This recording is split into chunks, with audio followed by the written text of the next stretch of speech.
Good evening, everyone.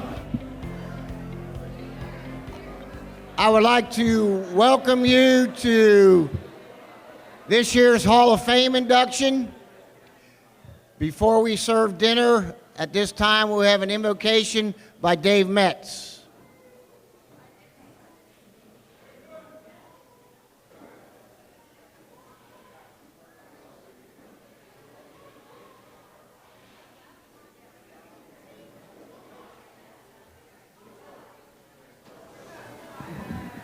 Thank you. Can we have some silence, please? Almighty Father, thank you for this assembly tonight of friends, family, to honor these athletes, coaches, and teams. We thank you for the blessing of these friendships that given us time to reflect on the good things that you have bestowed upon us. We want to pray for all the great athletes that have participated on behalf of Harrison High School. We pray for friends that are struggling with illnesses at this time. We want to acknowledge the passing of 16 Hall of Famers. We want to take a moment of silent prayer. In February, we lost a very integral part of our program, Mr. Jim McGregor, who was a coach, teacher, principal, friend, and leader in the community. He helped build this organization 27 years later. A lot of the things that are in place here as a result of his efforts. We also wanted, along with silent prayer, we want to also acknowledge Paul Nolan, a great athlete here who was supposed to be here tonight with his brother James. Paul, ironically, had been elected into the Harrison Hall of Fame probably 4 times, and he would not accept that, and he was supposed to be here tonight, and they put him in hospice on Thursday, and he passed away last night. So if we take a moment of silent prayer, I appreciate it.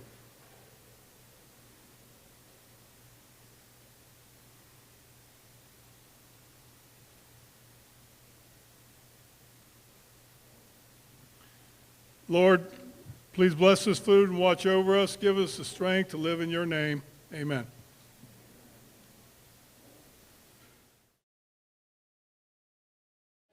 Again, I'd like to welcome everyone to the 27th Annual Harrison High School Athletic Boosters Hall of Fame. My name is Mike Shearing. I'll be your Master of Ceremonies tonight. I was the former athletic director at Harrison High School for 24 years, and it's always a great pleasure to come back and be involved in this event. To get our program started, I'd like to introduce the Hall of Fame membership chairman, Mr. Mark Dole.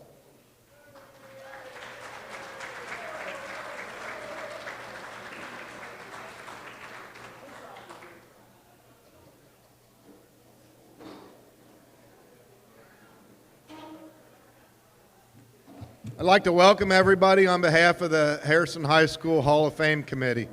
I'd like to also echo what Dave Metz said about Jim McGregor and Paul Nolan.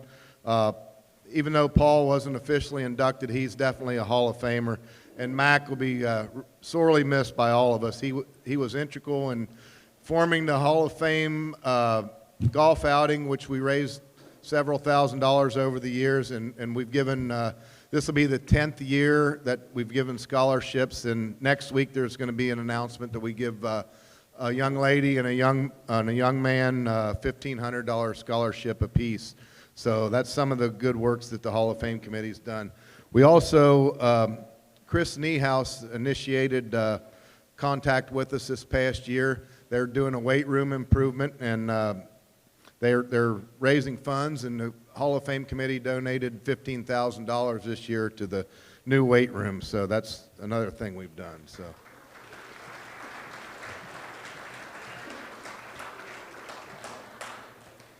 I'd like to recognize the Hall of Famers that are in attendance tonight.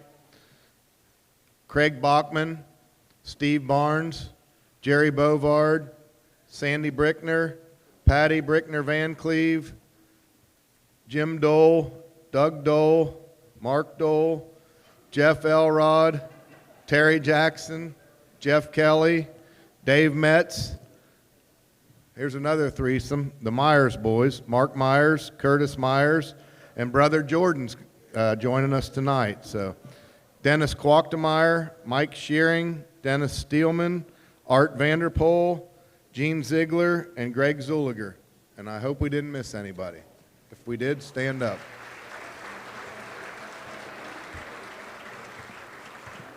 We'd like to congratulate Jim Slusher, coach for many years at the high school, all-around great guy and a great friend to many.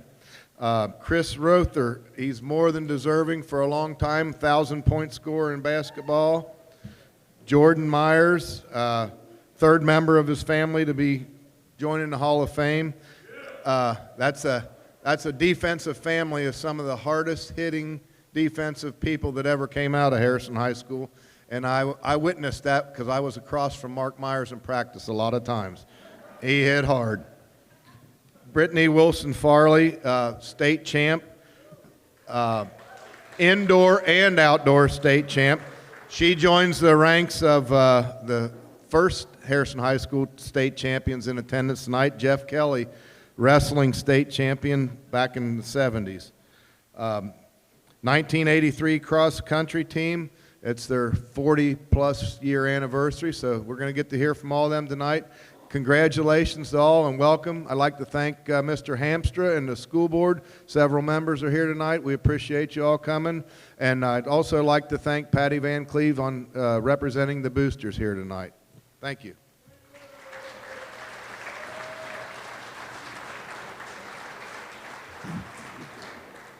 Thanks, Mark. At this time, Patty Van Cleve representing the athletic boosters. Don't lose your name tag there. You won't remember who you are.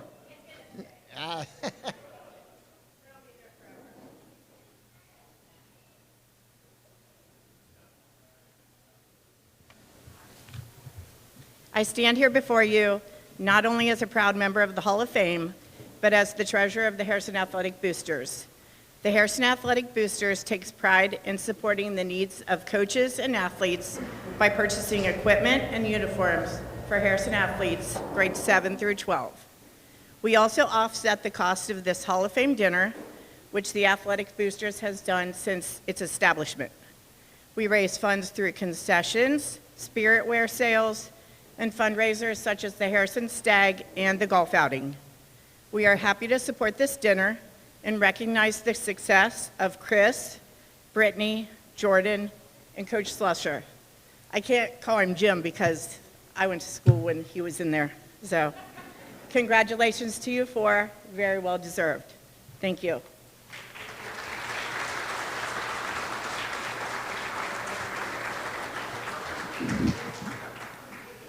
This is something we started probably about maybe 8, 9 years, 10 years ago, having a special recognition for either a team or a contributor to the athletic department that really wouldn't be eligible for the Hall of Fame, but we give them special recognition. This year's special recognition, as Patty mentioned, is the 1983 cross-country team, and representing them is one of the members of the team, Darrell Ryder.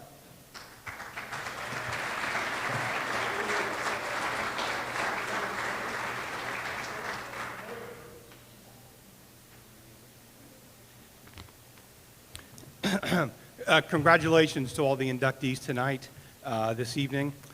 Ladies and gentlemen, friends and family of the Wildcat Nation, thank you for giving me the opportunity to walk down memory lane to the year of 1983. Thank you to Steve Barnes and Dave Metz for giving me this opportunity.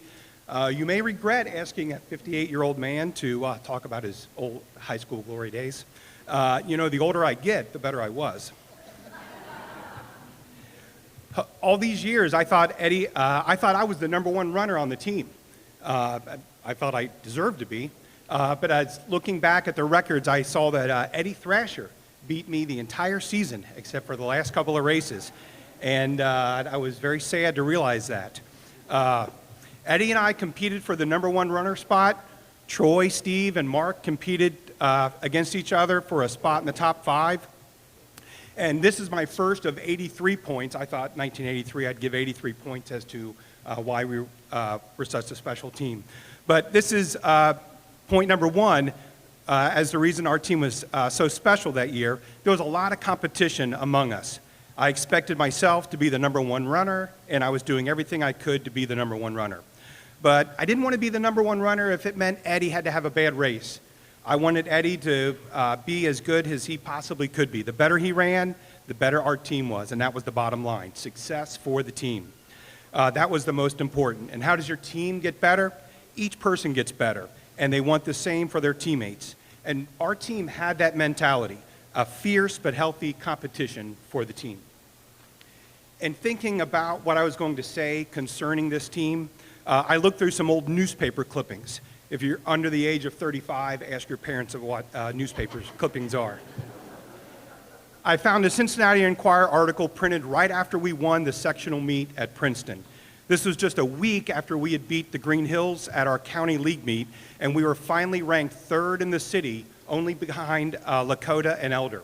They were both AAA schools, Division I at the time, and we were still just a Division II, a AA school.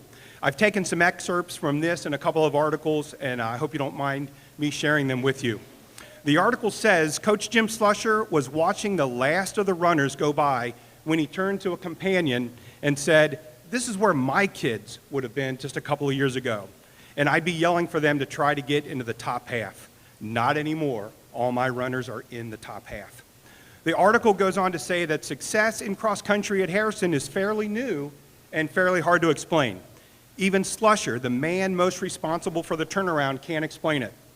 Coach Slusher says, "I wish I had something profound to tell you, but I don't. I tried to get the kids to each find one more person to join the team, but we still only have 11 kids out on the team. We placed 6th in the state last year, but that success has not generated large numbers for us." And that's my second point. We're down to 82 points. There's something to be said about having a small team. There's less distractions. There's less drama. There's nowhere to hide. Your work ethic and your talents are on display every day. And if you don't bring your A game, it shows. That's another reason that helped our team stand out. We were a small crew. In an article printed right after the state meet, it says, "The Cats were again led by Darrell Ryder, who finished 10th. Ryder has continued to improve throughout the year to the point where he could compete with the best in the state." Slusher states our young runners had an excellent role model in Darrell. Now, I give that shameless plug for myself to make a point that I don't think I was a very good captain. I don't remember giving any great pep talks. I didn't get to know the younger guys like I probably should have. I wasn't a mentor, but I felt like I was an example. I loved cross country, and I loved competing and hoped the other guys would buy into it like I did. I had a passion for it, an obsession. As a freshman, the simplicity of the sport, the dedication it required, and the way it challenged me became a focal point in my life. And that passion started with Jim Slusher and the upperclassmen that I met, specifically the Nolan family, Tom, James, Paul, and their parents. As mentioned earlier, James is already a Hall of Famer, and Paul, and I didn't know this when I wrote this, he was a part of the Wildcat community for years. Didn't know he had passed. So I was amazed by the absolute love that Tom, a sophomore at the time, and James, a senior, had for the sport. And then the sport did to me what it had done for them. It taught me discipline, resolve, patience, and determination. It helped me accomplish things that I didn't know I could do. And what's the visible outcome of that passion? Hard work. And we were just talking a little bit earlier about the football team standing inside during the rain watching us do repeat 400s out on the track. And this is point number 3, the hard work. Slusher had a detailed plan for us. Every week, every day, he had goals where we should be at for each race. We worked very hard. Cross country is a simple sport, but it is a sadistic sport. We ran mile after mile after mile. And when we were done running, we'd run some more. We would do our long, slow distance runs, but we'd also do these tempo runs that would just turn into a race at the very end. At the end of every practice, 10 100-meter sprints, and then a half-mile cool down. But the worst were the repeats, the repeat 800s, the repeat 400s. And you had to meet a certain time for each one, and coach would be yelling out second by second as you were trying to get to the finish line to make your time. One time somebody asked me, what do you guys do at practice? Because we just kind of see you disappear and then you show up an hour and a half later. I said, well, we'd jog over the hill into the park. Coach would beat us with a bat until we were limp. Then we'd stumble back up the hill, go home, come back again and do it the next day. And that's how it felt. I remember being as nervous about practice as I would be about the races. I just didn't know if I had the mental, physical, emotional depth to handle what he might ask us to do. I also think it was a special time in the reorganization of leagues and divisions in the Cincinnati area. This is point number 4, if you're keeping track. Harrison, like other districts, Mason for one, was growing and moving up in the divisions. New leagues were developing. The Hamilton County Suburban League dissolved. Our nemesis, Green Hills High School, merged with Winton Woods. So our team existed in a special time where we were at the top of the heap. And because we moved up a division as the size of our school grew and we entered into different league associations, that thin moment of time in which our team existed passed on. So the character of the guys that were on my team, the passion we had, the hard work, and the luck of the moment, these are the reasons our team stood out that year. Let me finish my remarks with the words of Jim Slusher himself in his own 1983 season review. This is how he sums up our third place finish. Not much to say here. Our place finish speaks for itself. In the position we were in coming out of our district in first place, we just had to think about winning it all. Naturally, we were let down, or should I say disappointed with third place. But first of all, we were beaten by 2 better teams, and that's no disgrace. And when you stop to think that we are the 3rd best AA team in the state out of over 260 teams, that's quite an accomplishment. One that I will long remember, and a finish that will be hard to beat in the future. How prophetic is that? A finish that will be hard to beat in the future. In all, that season, we beat 114 schools and only lost to 3. Let me introduce to you your 1983 running Wildcat cross-country team. Eddie Thrasher, who's not with us here tonight, he was a great runner and quite a character. Lots of stories about him. Dave Eckel, will you come up here, please?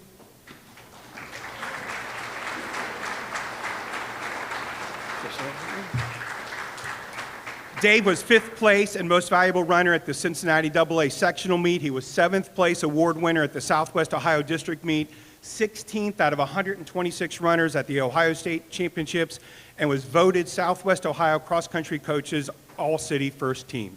Dave Eckel. Troy Gabbard could not be here with us tonight, but he was an integral part of the team. 8th place at the sectional meet, 24th at districts, 44th out of 126 runners, and voted all-city second team. Steve Barnes.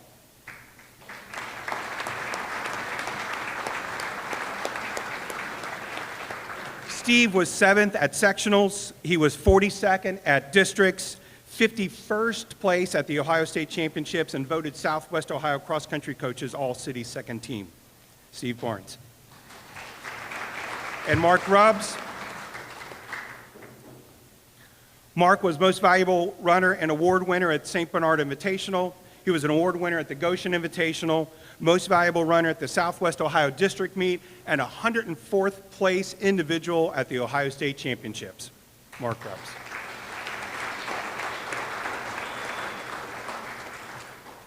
Tim Mathias couldn't be here with us tonight, but when I told him, he had a simple phrase. He simply said it could not go to a more deserving man for Jim Slusher to be voted into the Harrison High School Hall of Fame. On the junior varsity team, Mike Hoffman, Kevin Moster, Steve Haas, and Doug Hornbach. who I should mention. I don't think those gentlemen are here tonight, but Doug is in good company with me because he and I share a school record that will never be broken. It is the course record at the old community center down in Harrison. We don't run that course anymore. I'll keep the record. He for the open race and mine for the varsity race. Thank you, thank you, thank you for allowing me the honor of representing this team to you and to pay tribute to the man that is responsible for it all, Coach Jim Slusher.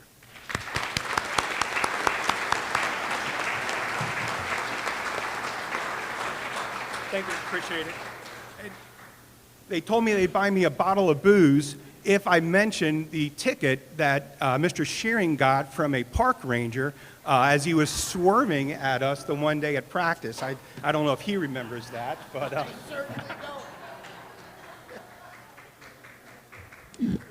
I don't remember that part of history. If they would have mentioned somebody getting a SWAT in my class, then I would have remembered that.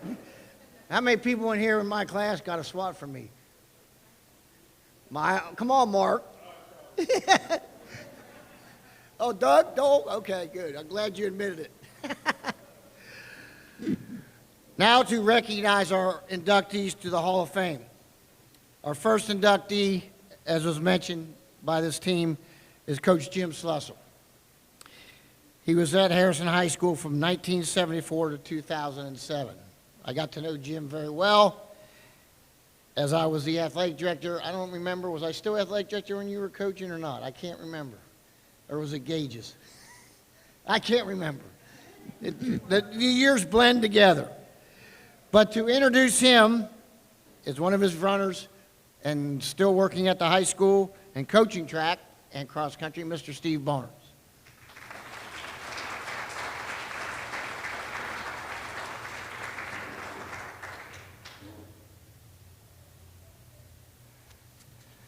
Thank you, Mr. Shearing. By the way, I never got swatted. I was too fast for you, sorry. Thank you, Hall of Fame committee, and congratulations to all of the Hall of Fame inductees for this year. Thank you, Daryl. As our team captain, Daryl always led by example, and he always put the team first, as you could tell by his speech. He was a true leader. He might not take credit for it, but he really was the leader of our team. Thank you, Daryl. When I look back at the '83 team with fond memories, I think of one particular practice to kind of look at the mindset of our team, where we came to practice one day and there was a 30-something-year-old man at our practice. I'm still not sure why that is or what happened, but you know, we warmed up, we started running, and we started talking with this gentleman, and he told us that he ran for Ross, and that was mistake number one, because they were not very good at that time. And then he told us that he ran marathons, and that was mistake number two. Because immediately at that time, no one said anything, no one looked at each other, but we immediately took off as fast as we could run. And we never saw him again after that. So, and when we got back to school, Slusher checked his watch and said he would have to check that run again because it must be short because we got back so fast. But that was the way we were. We were competitive. People had to prove themselves, and we pretty much liked to race anyone, anytime, anywhere. So it was a great group to be part of. Tim Mathias, as Daryl mentioned, could not make it here tonight, but he did send me some thoughts that he wanted me to read. Tim Mathias says, when I joined the cross-country team in '81, I wouldn't have called myself a runner. After my first practice, Principal Carol Roberts, who is here tonight, where's Carol Roberts? Oh, there he is, right there. Principal Carol Roberts called me in the hall and said something like, I saw you running yesterday on New Haven Road, but you weren't running. It was more like walking fast.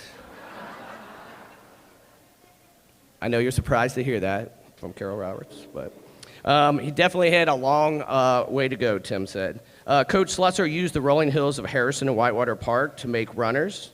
This is still from Tim Mathias. The team ran intervals that included the hill on Timber Lakes Drive in Whitewater Park. This hill was included in Harrison's home cross-country invitational and struck fear into all the other teams but us.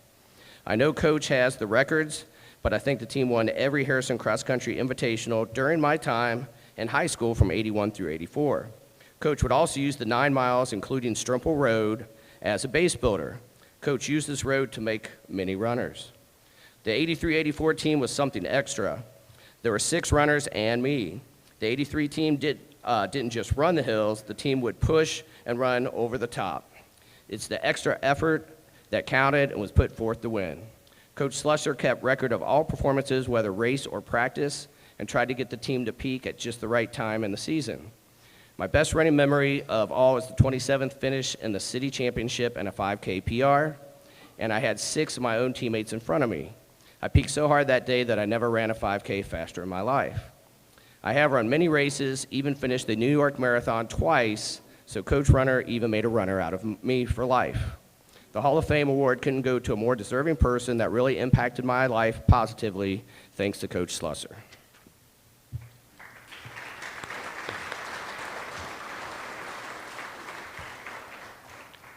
Tim shared a narrative shared by many of us.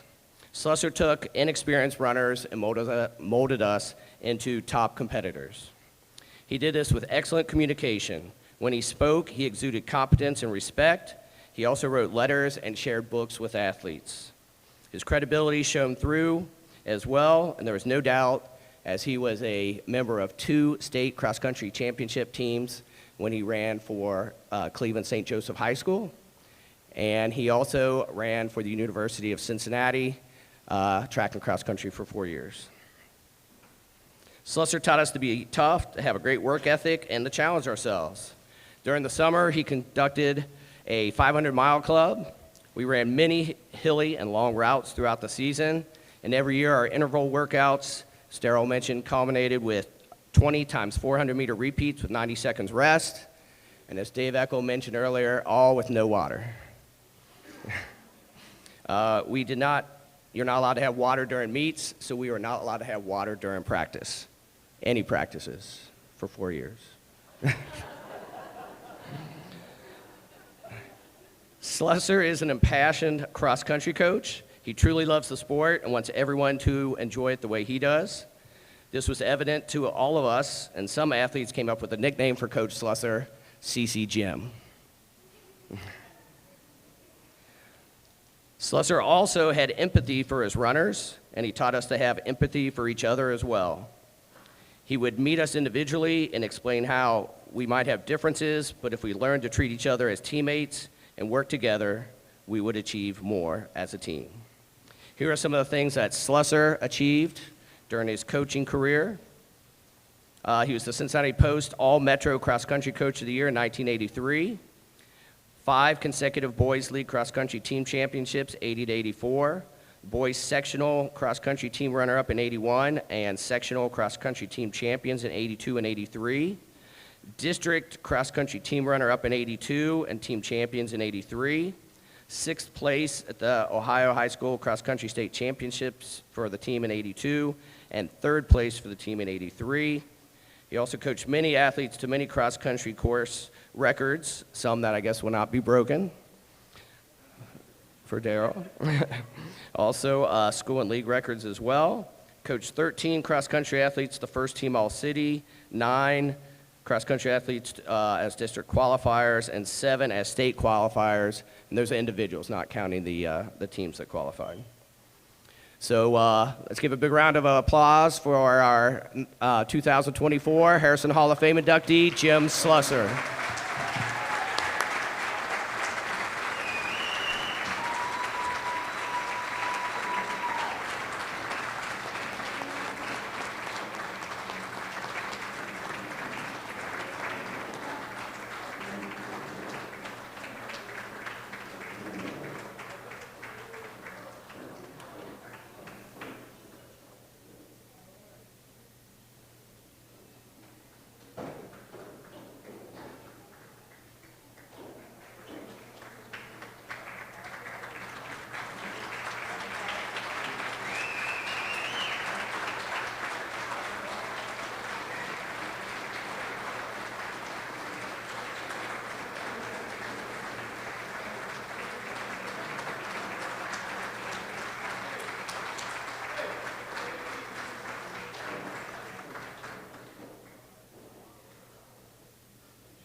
want to? Go ahead.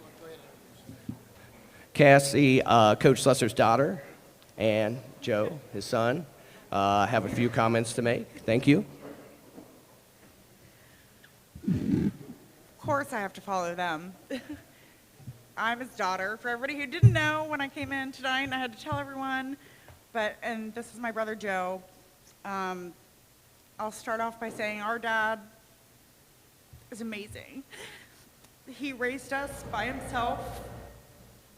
He did cross country, he was a counselor, he did everything for us.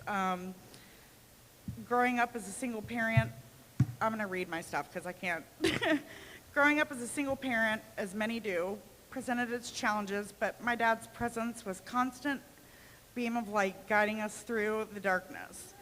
His commitments to his profession as a counselor and passion for coaching, as well as his role as a father, was nothing less than remarkable.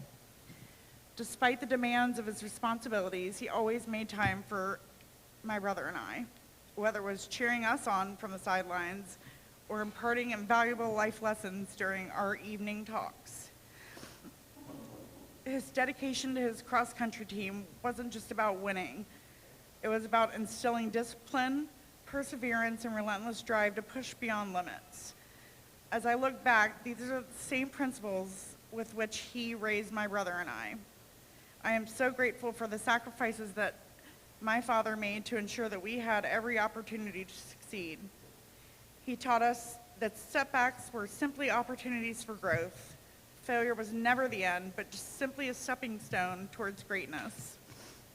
He taught us that family isn't defined by blood, but by the support and unconditional love that we offer each other. Today, I always carry with me the invaluable lessons that my dad taught my brother and I. His footsteps have carved a path for us to follow, filled with hard work, determination, and belief in ourselves. To my daddy, my coach and my mentor and my best friend, I love you, and I owe you more than words can ever express. Thank you for being the guiding force, not only in life, but in so many other ways, and for believing in us, even when we weren't perfect. This one. Or we doubted ourselves. You have shown us that with love and determination, anything is possible. I love you so much, and I'm so proud of everything you've accomplished, and that I get to call you my dad.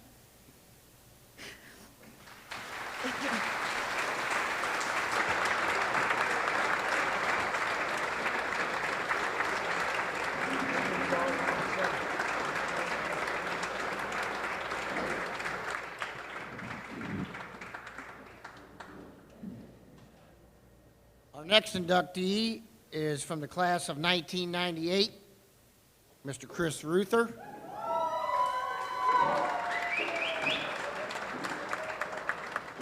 To induct him to the Hall of Fame, his head basketball coach, Mr. Kevin Wentz.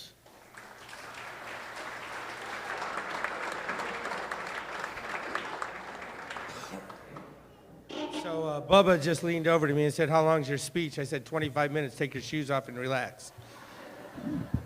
I want to thank the steering committee for allowing me to come in here and talk just a few minutes about Chris, a very deserving young man getting into the Harrison High School Hall of Fame. He was truly a remarkable player, and he was a huge part of the foundation we used to build our program. Real quickly, just a little history. When I accepted the job as a Harrison head basketball coach, this little guy from Harrison, Mike Shearing, called me. And he said, "You want to be the head basketball coach?" I said, "I'd love to." So I took the job. About a month or so later, my dad, who was living in Marietta, Ohio, calls me and says, and I quote, "What the hell is going on?"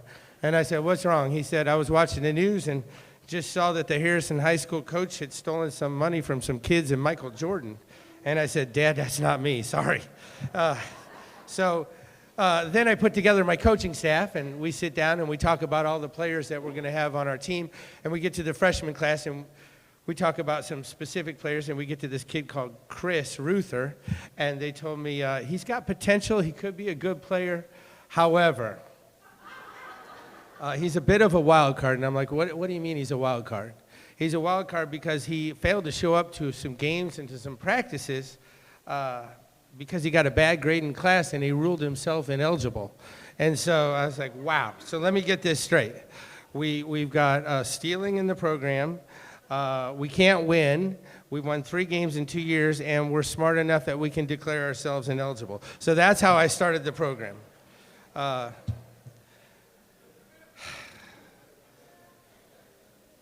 So when I did start, we took 3 sophomores onto varsity. It took Chris a couple games to get there, but we had Joe Tony, who's here tonight. We had Nick Elrod, who's not here, but his dad, Jeff's here, and Chris. And we had a pretty good run. Our first 2 games we lost, and so I'm thinking, uh-oh, maybe this isn't for me. Our 3rd game, we got Oak Hills coming to town, and Greg Rolfus, who played for me, is now an assistant coach there.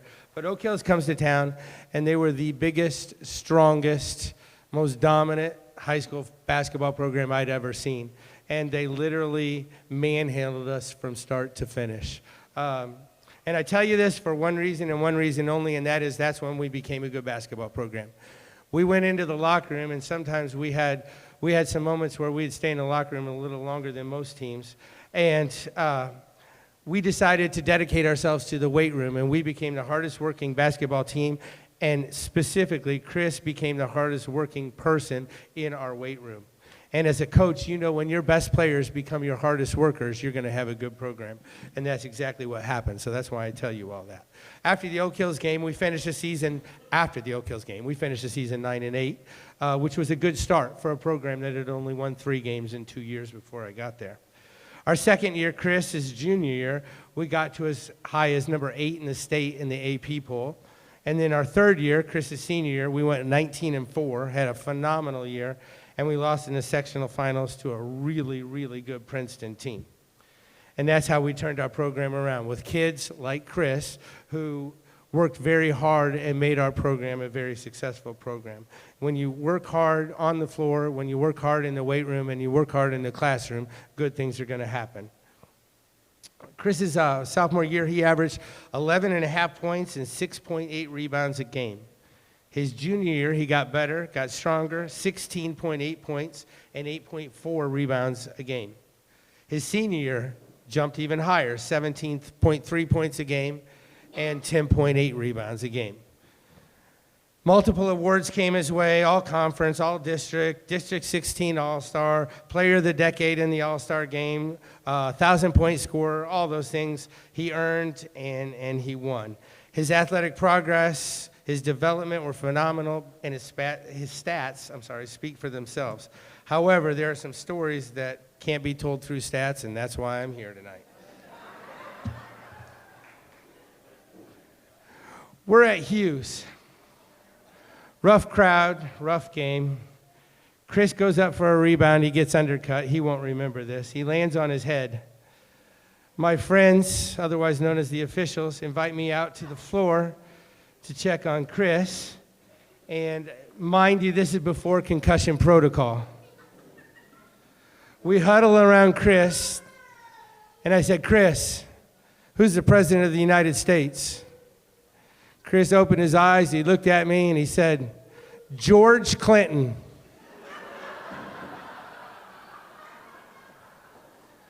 Refs looked at me, I looked at them, I said, he's fine. At Taft, rough crowd, rough game. Metal detectors just to get into the place. Just before half, Chris gets a steal out of our 1-3-1, takes it down to the other end, throws down a monster dunk. The coaches huddle, we always huddle. We go into the locker room, and there's Chris kind of sitting by himself. He's a little pale, he's quiet. I talk to the team, I send him out, I'm like, Chris, what's wrong with you? And he said, when we headed into the locker room after half, some guy came out of the stands. He grabbed me by the arm, and he said, if you dunk again in the second half, I'm going to shoot you. Chris said, what should I do? I said, it sounds like you better make your damn layups in the second half.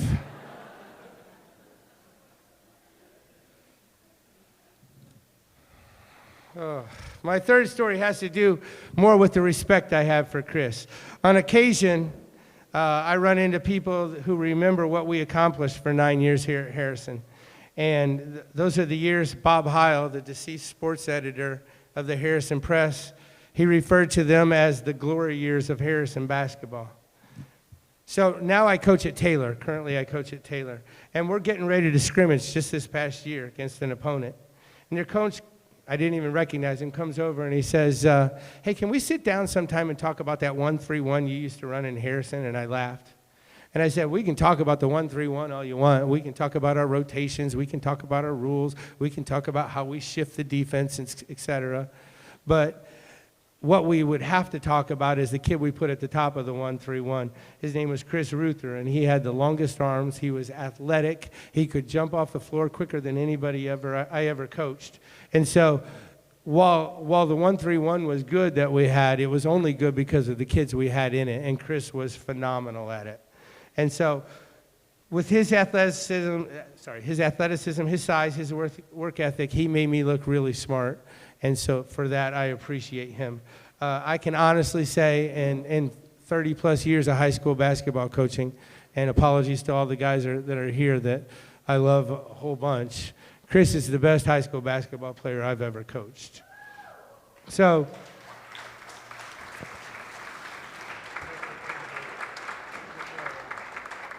I want to congratulate Nick and Donna, his parents, Jill, his wife, and also Chris's kids. Congratulations, Chris. This is a well-deserved honor, and you, sir, are now a Hall of Famer. Congrats.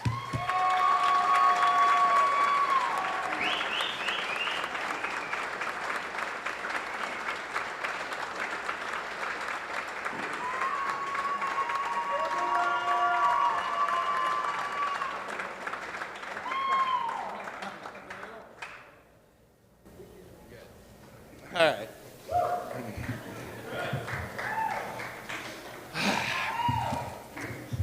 I'm supposed to smile. All right. So, okay, I've written some things down. Those of you that know me know that I'm not a great public speaker.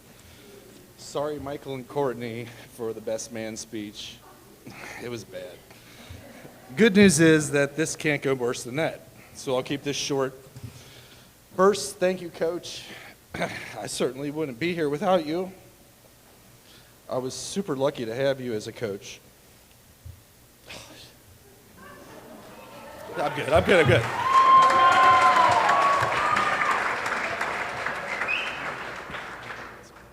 You not only helped me on the court, but supported me through all aspects of life. From high school to college, you were at my wedding, and now you're here supporting me almost 30 years after we first met. You mentored me, I look up to you, and I'm happy to call you my friend. I'll never forget the confidence you instilled in me and how you never let me say the word can't. Also, thank you to the boosters. It's really a perfect time to be inducted. I'm happy to have my wife, Jill, and kids, Brady and Emily, here to see this. Of course, thank you to my parents who have always supported me. They were at every game. They drove the Wabash 4 hours away to watch me play and then turn around and go home. They are my biggest fans.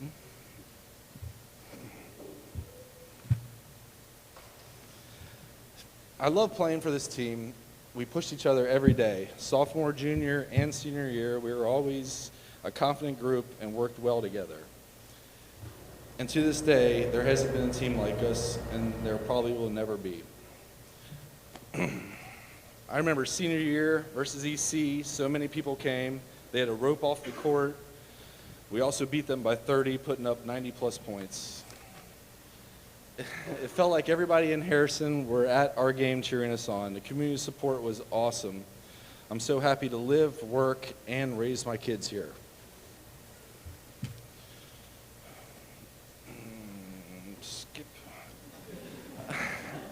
I have so many great memories.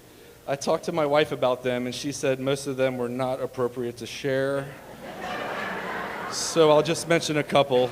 Summer trips to Ohio Northern and BGSU, and midnight basketball at my house and Paul's.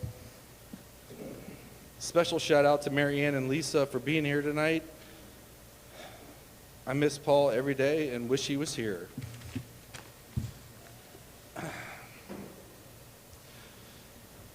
I have so many memories of former teammates, but we could be here all night, and I'm super uncomfortable up here. So I'm not going to talk about that. Also, I want to thank all my friends and family for coming. I know the district is pushing hard for students to be involved in activities, not extracurricular, because I can't say it. It really is so important, and I'm a prime example. Basketball pushed me to try in school, to care at all. It took me to college. It gave me all kinds of experiences I wouldn't have had otherwise. And finally, I can get through this part. Thanks so much to my wife, who always supports me. I'd be lost without her, and she might have written most of this speech. Thank you. Party at my house.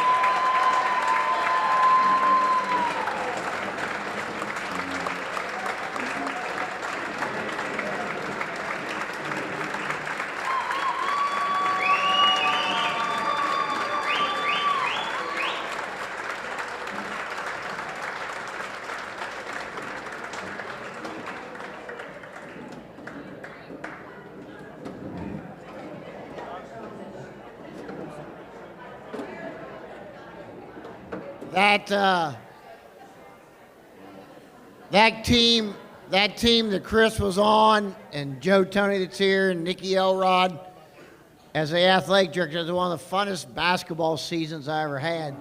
The excitement and things that they brought to the school. If you don't know much about Harrison High School basketball history, we've never been known as a basketball school. But those 3 years were fun. I know we had some very good girls teams, but in my recollections in the 24 years, that was the best boys high school basketball team that I can remember. I know they were good in the 60s with Donnie Rolfus, and in 73 with Craig Bachman and all those guys.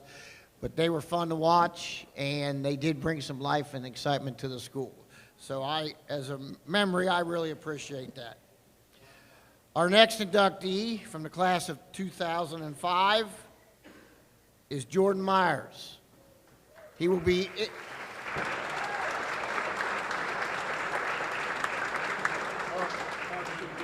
To induct him into the Hall of Fame, his father, Mark Myers.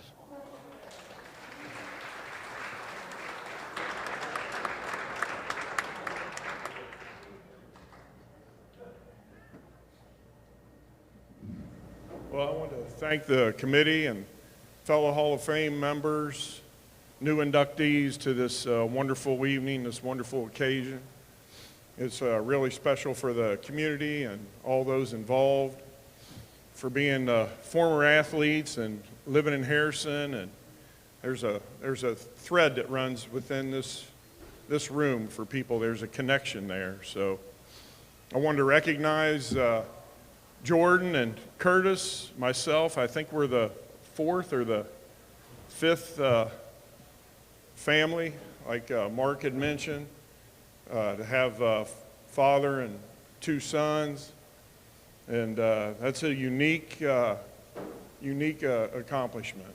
And even to furthermore it, I mean, all three of us had Division 1A scholarships, and all received our degrees from our respective schools. So I want to take a minute. You know, when you think about this through the athletic portion of it, you know, you become friends and family and people that you play with. But I want to take a minute just to recognize, you know, Frank Sims passed away, and he was in my class, and he was a good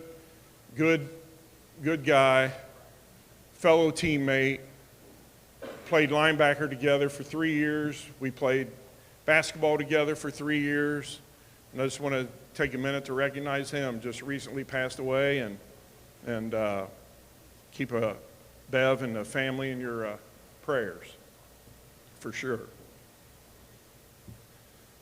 So I guess my other point, so the Hall of Fame, what does it mean to people? What meaning does it have? I was hoping that by now Dolly might have had some kind of discount program set up. You go to a local restaurant and just say, hey, I'm in the Hall of Fame. Maybe they'll give you a 20% discount or a 25, and I'm sure he'll work on that. He's a pretty good politician and good friend of mine. So Dolly, maybe you can go to work on that. And you got our vote. You got our vote, Mark. We're going to vote you in for council.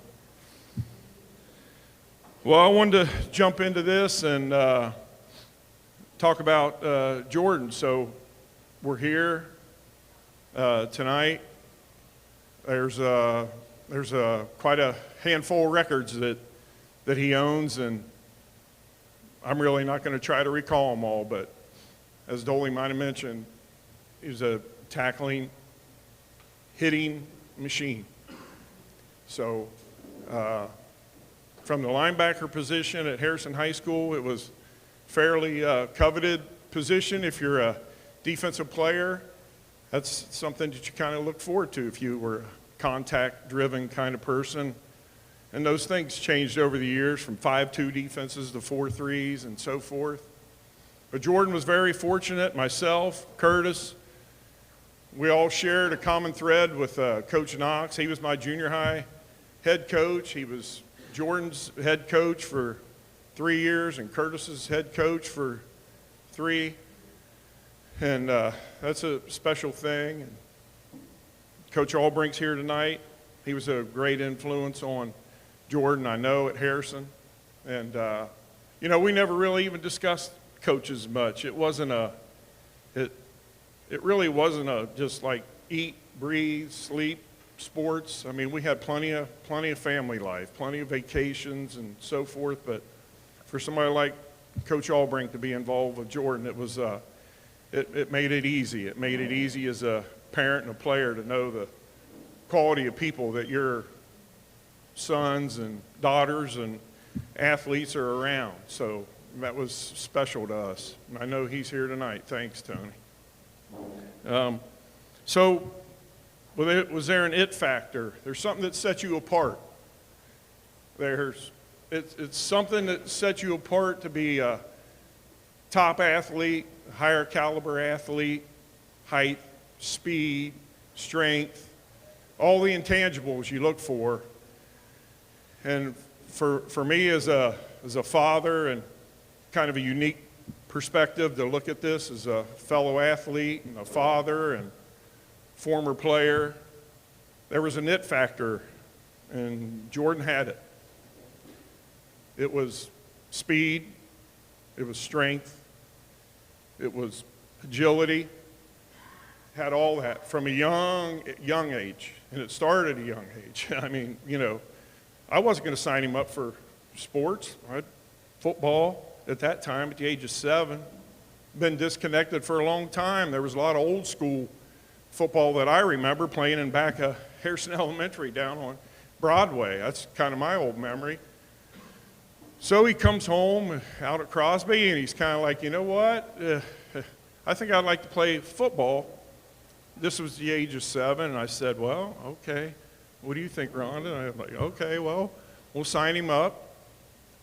Go down to sign-ups, and there's Mike Rudisell there, one of the coaches at Harrison Youth Football and so forth, and the journey began. And I had a unique experience and pleasure to be able to coach Jordan in football and baseball and go all through those ranks. And our neighbors, I coached many of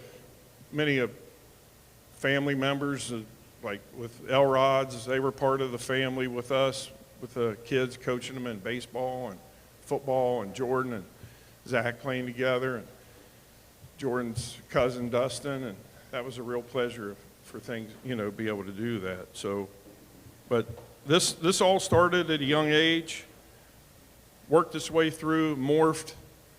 He was not a monster, slow maturing physically, and maybe slower mentally in some way. Maybe, I don't know.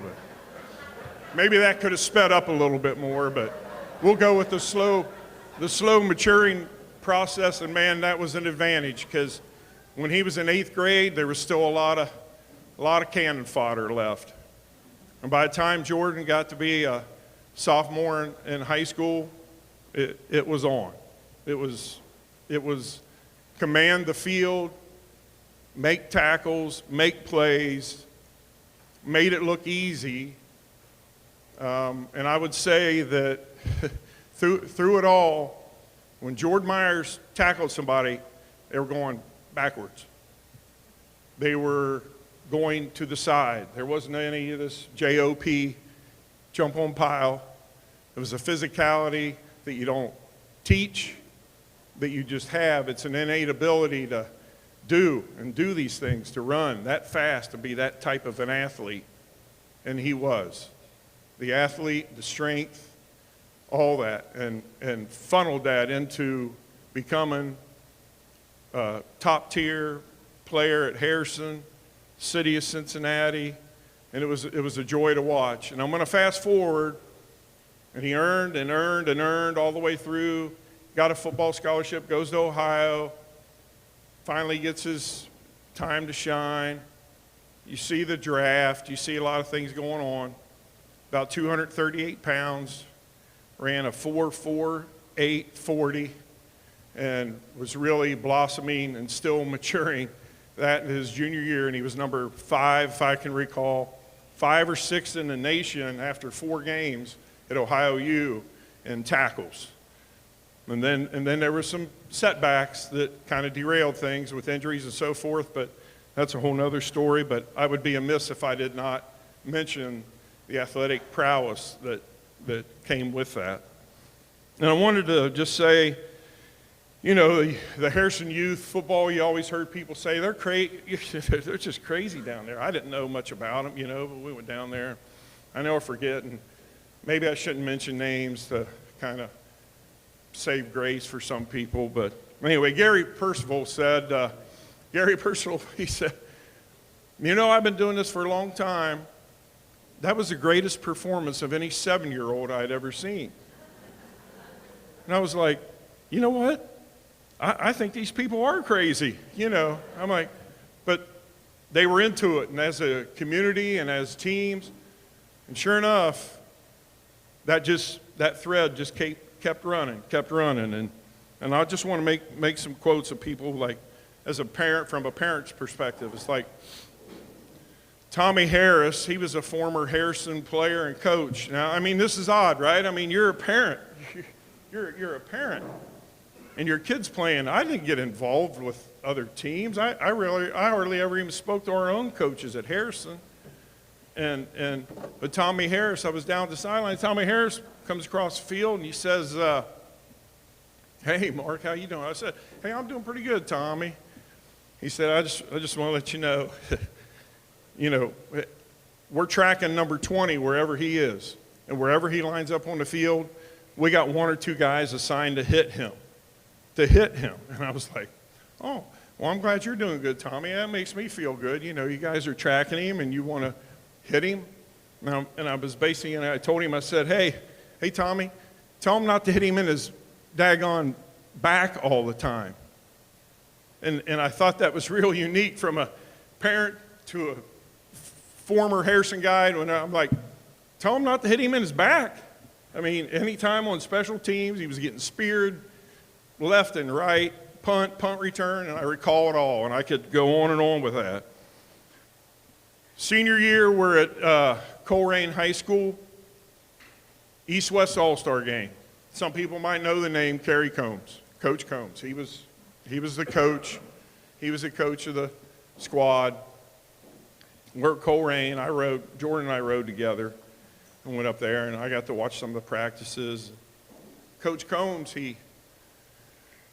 first week, you know, it's only about 2.5 weeks to prepare. And the first week, they were doing a lot of, you know, just chucking up and hands and not full pads. The second week, they put on full pads. And I sitting there watching practice, and I heard Kerry Combs. He said, we're going to go full go. It's full go. You know, everybody round up. We're going number one, DEO. And I thought, oh, I said, you don't know what you're in for. I'm thinking, you don't know what you're in for. And I wasn't worried about my son. I was worried about some of these other kids. And sure enough, second play, this Dominique Goodman, who some people might know the name, going to UC, he did a fake rollout turn. Jordan comes off tackle and just cuts him in two like Swiss cheese. I mean, he just obliterated him. And Combs kind of, you know, and they took a break. Well, shortly after that, a couple minutes, they're going to thud up. We're going to go stand. We're going to do thud up. And I thought, well, it's an all-star game, but you're going to get somebody hurt with Jordan Myers on the field. I can tell you that. And they're, you know, they're working against each other. So it was really, really fun to watch the growth of Jordan through sports. I would be amiss if I didn't mention he had two varsity track letters. He was a Sports Corner Award winner, the Bill Kuntz Sports Corner Award winner, which is, some of these things are, if you're not from the community, I mean, these things mean a lot, you know. Basically the MVP. I know a lot of the guys that ran the down markers, you go back and talk to some of those people about how violent it was to be on the receiving end. And as a football player, I think you want to take a little self-pride in that. I mean, that's kind of what the game is. You're gonna man up or get out. And that's the way he played the game. And Jordan, for him, I'll stand here tonight and I'll say, best of all time linebacker. If there's one better, get your tickets, because it's going to be a show. Jordan Myers.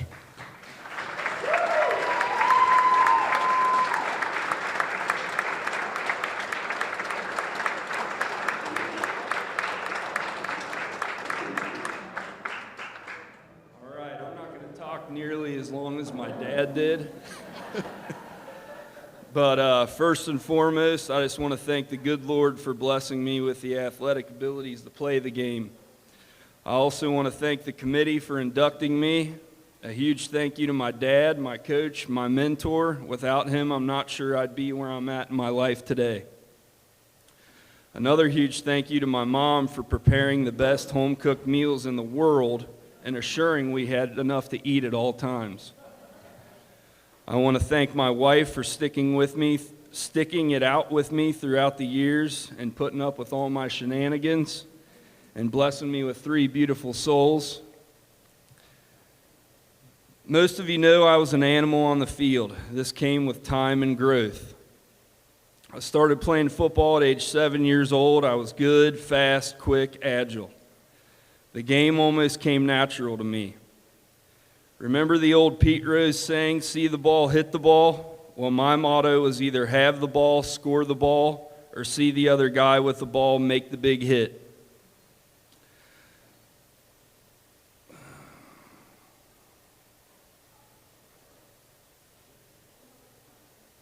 Pee Wee football, hold on here. Okay. When I grew out of the Pee Wee football stage, I was in junior high. And boy, was junior high different. I was a late bloomer. I'll never forget scrimmaging the 8th graders. I was absolutely terrified. I was a little fish in a big pond. It wasn't long after that scrimmage that I put my big boy pants on and started my executioner style of play. High school came and I was a sophomore. I'll never forget the game against EC. We smoked them 40-0. Ross Brown and Brad McDonough always had me pumped up before games. I can remember Brad picking me up for school on Fridays, and he would have the Dr. Dre song on, Keep Their Heads Ringing. I don't know if anybody remembers that song. Man, I took that song with me out on the field every Friday night from there on out. I operated at a high intensity level throughout my career at Harrison and even into college. I remember that I went so hard in college during practice they had me put a red jersey on so the offensive players knew not to hit me. That's just kind of how I played. I mean, I went hard 24/7, 365. I practiced how I played. I never coddled myself. I went hard. I remember Dad training me and my little big brother, Curtis, who's here tonight, who was inducted in the Hall of Fame last year. Dad knew exactly what buttons to push and what not to do. Dylan Ramsey, who is not here tonight, coined our basement we had on Howard Road the lab. So with that being said, I worked hard year-round on myself to get better, to be a step faster, a rep stronger, and I did all this with the help of good genetics and good old-fashioned hard work. Yeah, athletics put me in a position to earn a full-ride scholarship to Ohio University, and that was great, but as most of you know, college football is ran like a business.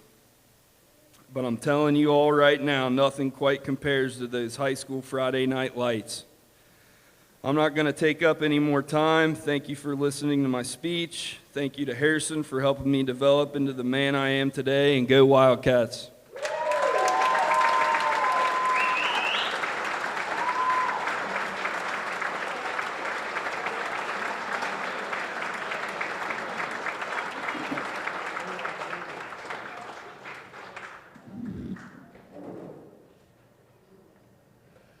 Our final inductee of the evening is Brittany Wilson Farley, class of 2009.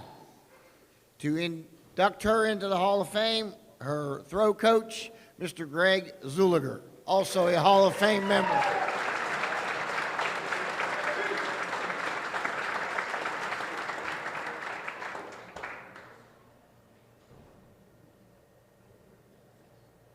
Steps seem a little higher than the last time. I don't know. Another great celebration of Harrison Athletics. It's always a special night here. It's just one of the finest communities. I've been in here for about 48 years now and never tire of it, and all the faces. It's great to be here. Mark, you running for town council? Is it? Oh, he's over in the. I just want to know if you'll debate your opponent. There's some rumors out there. Well, tonight we have Brittany Wilson Farley to honor as our first female state champion at Harrison. However, her story is much larger than that. But before I embark on that tale, I just want to give a shout out to Mr. Herb Farley, who without stepping up to the plate, none of this would have happened. And that was just great of you, and I appreciate it greatly. As Brittany entered Harrison High School, we had a science project to do right off the bat. Einstein told us that time is relative. We're going to test that theory. Could we compress 4 years of high school into one? And I'll be damned you can. Time is relative, and you can squeeze a whole lot of living and life into a short period of time. Britt began training with us in January of 2009. And embarking on her first indoor season, which culminated in the state indoor championships. Not only did she win the state indoors, but set a new state indoor record at 44 feet, 5.5 inches. Just what a setup to the outdoor season. Outdoor season's the following week, so we're off and running. She starts out with a bang, breaks Amy Mobley's shot put record, which had stood for 13 years. Things could not have been going any better. But a dark cloud was hovering over the shot put ring, and it was a rain cloud. And she slipped in a wet ring, hurt her left knee. You're thinking, how bad could that be? We'll have a trainer look at it. Heart sank when the MRI came back with a 40% tear in her ACL. Doctors are ready to put her on the shelf with surgery, at which point Coach Menzie talked me down off the ledge. That was a hard one to be looking at. However, since she was a senior, they decided to try rehab, put a big brace on her, something like Munoz used to wear, and we'll see how that's going to work. Month of rehab later, and thank God for Megan Rudolph, our trainer here at Harrison, just did miracles with Brittany that year. Brittany finally returned to action at the Harrison Invitational. She would tire school record right off the bat, win the discus, named most valuable field event performer. So she's off and running again. She rolled through the rest of the regular season undefeated, losing only once, undefeated in the shot put, losing the discus only once, and that was to her teammate, Alicia Littleton, the other Littleton. Brittany would then set a new league record, 45 feet, which was 3 feet further than the previous old record. Now, I'm not saying that ain't never going to be broken, but none of us are going to see it broken. That was just something to see, and that record has stood for 14 years. Nobody's come within 5 feet of it, so I think that's pretty solid. Well, on to districts, and true to form, Brittany sets a new district record. That still stands today. And we're on to regionals, and last qualifier up to the state meet. And accompanying Brittany was her fellow throwing partner, Adam Schneider, Addy. And speaking of records, he still holds all of our weightlifting records here at Harrison, a bench press of 415 pounds and a squat of 605. That's not bad for a high schooler. Well, I digress a little bit there. On to Columbus and the state outdoor meet. State is always a tall order. In 2009, the tall order would come in a 6'3" defending state champion out of Toledo Scott. Britt was going to have her work cut out for her. The defending state champion versus the girl from Harrison throwing off of one leg. Well, let's roll the dice and see how this goes. Now at state, you get 6 throws, 3 in the prelims, 3 in the finals. They all count towards the final rankings. You could throw out Brittany's best throw of the day. She still had 3 more that would have won the title. So talk about being on, total dominance there. And what about that best throw? Well, true to form again, she saved her best throw of the year for the state meet, 45 feet, 5 inches. It's still her school record, and we're not going to see that one broken either. Not to say I'm still not trying, but I don't think we're going to break that one. Brittany's dominance in the state meet had her named the Cincinnati Enquirer Female Track Athlete of the Year. She is one of only 4 Harrison athletes to be so named. She joins Chris Littleton, also from track, as well as Jay Powers and Kyle Nowlin in baseball. Today, Brittany is still ranked number 3 all-time in Cincinnati in the girls' shot put. And she went on to Miami University on a full athletic scholarship, which she competed very well. And I'm also proud to say that she's now the throws coach for the Princeton Vikings. Let the circle be unbroken. See you in Dayton here in a couple weeks. Well, that's quite a list of athletic accomplishments. However, a pale comparison to the strength of character, mental toughness, physical courage to persevere through an undefeated season with a half-torn ACL. She is a fighter, she's an inspiration, and she is a wildcat. Brittany Wilson Farley.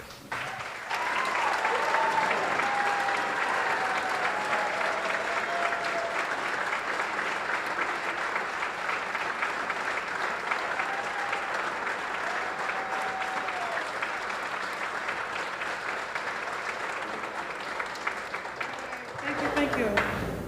So I did not prepare a speech like I was told many, many times. So I just want to thank everybody from Harrison. You know, you guys welcomed me with open arms, and I was very appreciative. Senior year, man, it was a lot. Everybody was so excited, but I was like, oh, I've placed, you know, freshman, sophomore, junior. But this, it was different. It was very, very different. I wore my parents out to and from practice, sleeping in the cars because they're working 12-hour shifts, taking me everywhere I gotta go. You know, my family, we stuck it out. We were all in. We had my senior year was a rough year for everybody. It was tough. There was a lot of things that were brought to light, and we just kept pushing through. and then something else would pull us down, and we kept pushing through, and everything worked out exactly how it was supposed to. My coaches were amazing, obviously. I had the best coach. Everybody else, you guys are super cool too, but he's like awesome. He took me from 40 feet. I came in at Harrison throwing 40 feet. I left throwing 45. And he says into a year, and I say into 6 months, because I was at Coleraine until from August to the beginning of Christmas break, and I ended Christmas break a Wildcat. And so we have a lot of hurdles to jump, not literally, because I'm a thrower. I don't jump, but there was a lot of hurdles we had to kind of just dominate and take over, and we did it one by one, and we finished out exactly where we needed to be, and that was on top. You know, I love you so much. I appreciate you. You were there for me. Mark, you were there for us always, no matter what, you know, to the very end. And I can never thank you guys anymore. And then we just took all of our craziness and threw it at Harrison, and like, we got you, like, it's okay, come on. And I'm very thankful, and I'm very humble, and we're trying, it's gonna be a battle. I got a boy, and he's thrown far.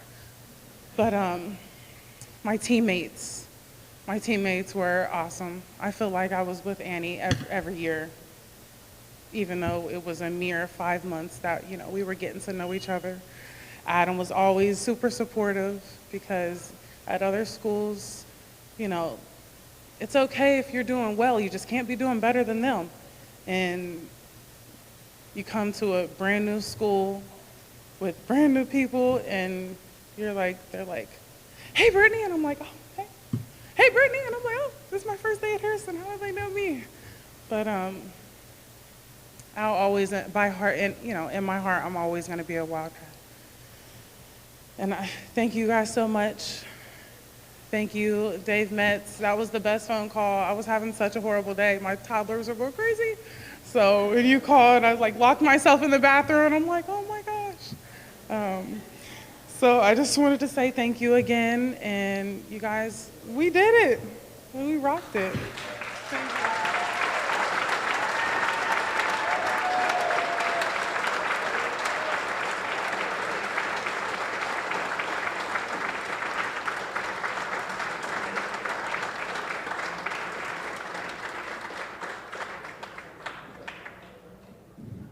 Let's have one more big round of applause for all of our inductees.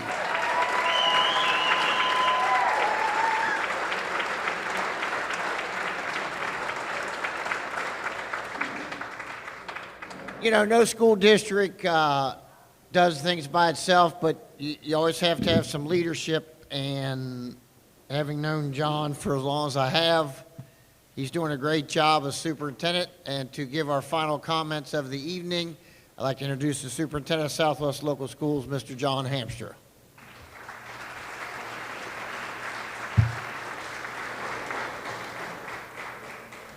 Another awesome night, recognizing some legends. One of my favorite evenings of the year. My second favorite is graduation. Actually, probably my first. This is my second favorite. Graduation coming up, the 144th graduation ceremony here at Harrison High School, which is insane. We stand on the shoulders of legends, and a lot of the legends are here in this room tonight. I want to thank the families and coaches for something that Bill Gates' dad spoke to in his book regarding his son, and the two words were show up. Thank you for showing up every single time. Thank you for showing up tonight. Thank you for showing up for your kids' practices and for the lab work in the basement. That stuff matters. And I think it's often overlooked today. We kind of glance by when you see those coaches that are showing up to practices or events that may not even be in season, but they're still there for you. Our parents that are driving you and they're dog tired after 12-hour work shifts, and they keep showing up. So thank you to all of you for showing up tonight. Not just tonight, but over the years, and for being there. Because our next round, our next group, they need that same trait. Our kids today need that same trait. We just signed 19 college athletes this past week. 19. 6 D1 athletes.